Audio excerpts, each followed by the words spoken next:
Best health packages up to 80% discount. Tirumala Diagnostics. నమస్కారం Suman TV ప్రేక్షకులకు స్వాగతం. మనతో పాటు ఉన్నారు ప్రముఖ ఆధ్యాత్మికవేత్త అనంతలక్ష్మి అమ్మగారు. నమస్తే అమ్మా. నమస్తే తల్లి. అమ్మ, ఈ రోజు నాకు ఒక సందేహాన్ని మీరు నివృత్తి చేయాలి. ఇప్పుడు శ్రీకృష్ణుడిని ఆస్కలిత బ్రహ్మచారి అంటారు కదా, మరి ఆయనకి పిల్లలు ఎలా కలిగారు? అసలు బ్రహ్మచర్యం అంటే ఏమిటి, అస్ఖలిత బ్రహ్మచర్యం అంటే ఏమిటి అన్నది తెలిస్తే ఈ సందేహం రాదు. బ్రహ్మం చరతి ఇది బ్రహ్మచారి అని అర్థం. బ్రహ్మమునందు చరించువాడు బ్రహ్మచారి. బ్రహ్మం అనేటటువంటి పదానికి జ్ఞానము, వేదము, తపస్సు మొదలైనటువంటి అర్థాలు ఉన్నాయి. నిరంతరం తపస్సు చేసుకుంటున్నటువంటి వారిని బ్రహ్మచారి అనొచ్చు.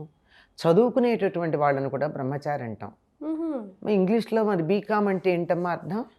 Bachelor of commerce. బ్యాచిలర్ అంటే బ్యాచిలర్ అంటే బ్యాచిలర్ అనే కాదు, మేము అనుకునే బ్యాచిలర్ మాత్రమే కాదు కదా కదా. 2-3 పిల్లలు ఉన్న వాళ్ళు కూడా బీకామ్ చదువుతారు. అంతేగా.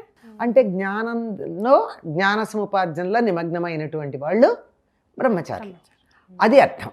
తపస్సు చేసుకుంటుంటే కూడా బ్రహ్మచర్యం అనే పదమే వాడతారు. వివాహం అయ్యాక కూడా బ్రహ్మచారిగా చెప్తారు. ఏమిటి వివాహం అయ్యాక బ్రహ్మచారి అంటే?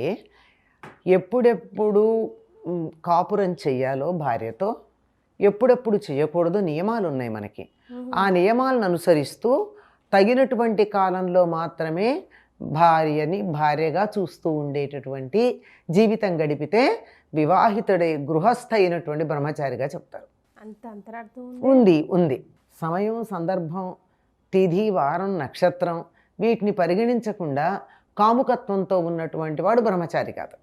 వీటన్నింటినీ పరిగణనలోకి తీసుకుంటూ అప్పుడు మాత్రమే భార్యతో సంతానం కోసం మాత్రమే కలిసేటటువంటి వాడు బ్రహ్మచారిగా పరిగణించబడతాడు. ఇది ఒక అర్థం. ఇంకా స్ఖలనము అంటే జారుట అని అర్థం. అస్ఖలిత బ్రహ్మచారి అంటే ఆయన బ్రహ్మచర్యం ఎట్లాంటిదంటే ఎప్పుడూ కూడా ఆయన మనసులో కామభావన కలగల. ఇక్కడుంది ఆయన ఆలోచన అంతా. ఇంకా బాగా చెప్పాలి అంటే ఊర్ధ్వరేతస్కుడు మొదలైనటువంటి పదాలు వాడతారు.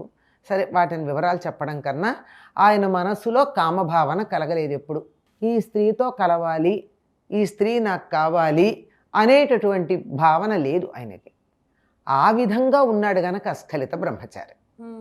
ఎంతసేపు తనలో తాను ఆనందిస్తూ నిరంతరం తన కర్తవ్యాన్ని నిర్వర్తిస్తూ, ఎందుకోసం శరీరం ధరించి వచ్చాడో కర్తవ్యాన్ని నిర్వర్తిస్తూ జీవితాన్ని ఒక తపస్సుగా గడిపినటువంటి వాడు అస్ఖలిత బ్రహ్మచారి. ఇంతవరకు అర్థమైంది కదా. ఇక రెండోది, పిల్లలు ఎలా కలిగారు అంటే ఈయనకి అటువంటి స్ఖలనం లేదు గనక సంతానం కావాలని, వివాహమైన తర్వాత భార్య సంతానం కావాలని అడుగుతుంది. ఒక స్త్రీకి పరిపూర్ణత్వం సంతానంతోనే, పురుషుడికైనా అంతేగాని ఇది కనపడదు, ఇది కనపడుతుంది, అంతే తేడా. కనుక అప్పుడు ఆయన శివుడి గురించి తపస్సు చేసి శివుడి అనుగ్రహంతో సంతానాన్ని పొందాడు. ఒక్కొక్క భార్యకి 10 మంది పిల్లలు కలిగారు. 16,108 × 100 × 10. అంటే ఈ కామన్ బుర్రకి మళ్ళీ ఒక సందేహం వచ్చిందమ్మా. అంతమంది గోపికలు ఉన్నారే, అంతమంది భార్యలు ఉన్నారే, ఆ ఫీలింగ్ ఎలా రాలేదే? అసలు గోపికలు వేరు, భార్యలు వేరు. మీ ప్రశ్నలోనే క్లారిటీ ఉంది. కానీ వినేవాళ్ళకి తెలియడం కోసం చెప్తున్నా, గోపికలు భార్యలు ఒకటి కాదు. గోపికలు బృందావనంలోనే ఉన్నారు. వీళ్ళు నరకాసురుడి చెరసాలలో బంధించబడినటువంటి రాజకుమార్తెలు 16,100 మంది. వాళ్ళని చూస్తే ఎందుకు రాలేదు అంటే ఆయన నిరంతరం బ్రహ్మజ్ఞానంలో రమిస్తూ ఉంటాడు గనక. బ్రహ్మజ్ఞానం అంటే ఏమిటి? సమస్తంలో ఉన్నది పరబ్రహ్మతత్వమే అనేటటువంటి జ్ఞానం గనక ఎదుటి వాళ్ళల్లోనూ బ్రహ్మే ఉన్నాడు, అక్కడ వాళ్ళల్లో బ్రహ్మ ఉన్నాడు. ఈ 16,108 మందిలోనూ ఆయనకి పరబ్రహ్మమే కనపడ్డాడు కనుక స్ఖలనం ఎలా జరుగుతుంది? జరగదు కదా. వాళ్ళల్లోనే కాదు, ఈ 16,108 మందిలోనే కాదు, ఇంకా ఉన్నటువంటి దుర్యోధనాదుల్లో కానీ, పాండవుల్లో కానీ, మరోళ్ళల్లో కానీ ఎవరిని చూసినా కానీ ఆయనకి సమస్తం భగవన్మయంగానే కనపడింది. అంచేత ఆయనకు అటువంటి భావన కలిగేటటువంటి అవకాశం లేదమ్మా. తాను కాకుండా మరొకటి ఉంటే కదా రెండోది భావన కలగడం. సమస్తం తానే ఉన్నాడు ఆయన. అట్లాంటప్పుడు వేరే భావన ఎలా వస్తుంది? రాలేదు. అంచేత స్ఖలనం లేదు ఆయనకి. సో ఈ టాపిక్ మీద ఇంకా మిస్కన్సెప్షన్ ఉన్న వాళ్ళకి మీరు ఏం చెప్తారు బ్రహ్మచారి అనే టాపిక్ మీద? అంటే బ్రహ్మచారి అన్న దాని గురించి ఎటువంటి ఎస్, బ్రహ్మచారి అంటే చెప్పాను కదా, నేనే బ్రహ్మచారిని అనుకోకుండా బ్రహ్మచారిగా నువ్వు ఉండాలంటే ఏం చేయాలయ్యా? అసలు ఇంకోటి ఏమిటంటే పెళ్లి కాకుండా ఉండడానికి బ్రహ్మచర్యానికి సంబంధం లేదమ్మా. Very clear point. ఒక పేరు చెప్పడం నాకు ఇష్టం లేదు. ఒక చాలా పెద్ద మహానుభావుడు, ఎంత పెద్దవాడో చెప్పలేను, అంత పెద్ద ఆయన, మనందరం కూడా గౌరవించేటట్టు, ప్రపంచం యావత్తు గౌరవించేటటువంటి వ్యక్తి, ఆయనకి పెళ్లి కాలేదు. ఆయన అడిగితే I'm not married but I don't say that I'm a బ్రహ్మచారి అన్నాడు. దాని అంతరార్థం? దాని అంతరార్థం మీకు అర్థమైపోయి ఉండాలి, ఇంకేంటి. నేను ఇంకా ఏం చెప్పాలమ్మా, ఇంతకన్నా ఏం చెప్పాలి, అంతకన్నా ఇంకేం లేదంటే ఒక స్త్రీని చూడగానే తన మనసులో కామభావన కలగలేదు, కలిగిందనుకో స్ఖలనం జరిగిపోయినట్టే.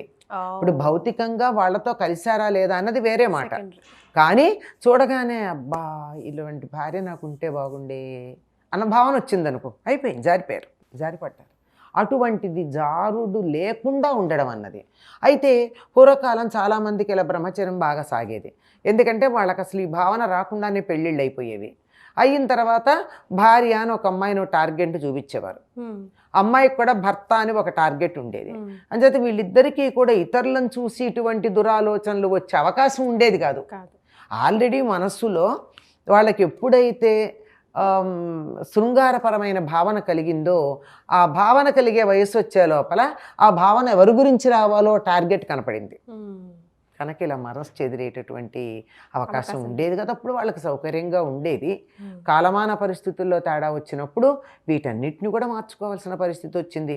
25 ఏళ్ళు వస్తే కానీ వివాహం గురించి ఆలోచించని తరం తయారైంది కదా. అందుకని ఇప్పుడు ప్రత్యేకంగా ఆలోచించాలి. ఒక రవీంద్రనాథ్ ఠాగూర్ ఒక మాట అంటాడు, చేస్టిటీ is the best gift to be given to the life partner అంటాడు. అంటే బ్రహ్మచర్యం అన్నది ఆడవాళ్ళు మగవాళ్లే కాదు, ఆడపిల్లలకైనా మగపిల్లలకైనా తన జీవిత భాగస్వామికి ఇవ్వగలిగినటువంటి అపురూపమైన బహుమానం ఏమిటంటే అప్పటిదాకా పరాయి వాళ్ళ గురించి ఆలోచించకుండా ఉండడం.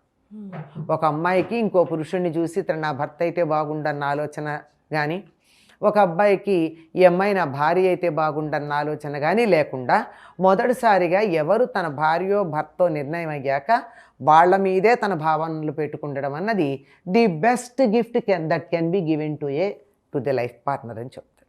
Super, well said. ఠాగూర్ మామూలు వాడు కాదండి, మహర్షి. చాలా సంతోషం అమ్మ, చాలా కులంకుశంగా ఎక్స్ప్లెయిన్ చేశారు. ఈ జనరేషన్ వాళ్ళకి కూడా అట్లా బాణం వేసినట్టు ఎక్స్ప్లెయిన్ చేశారు. ధన్యవాదాలు. నమస్తే అమ్మ.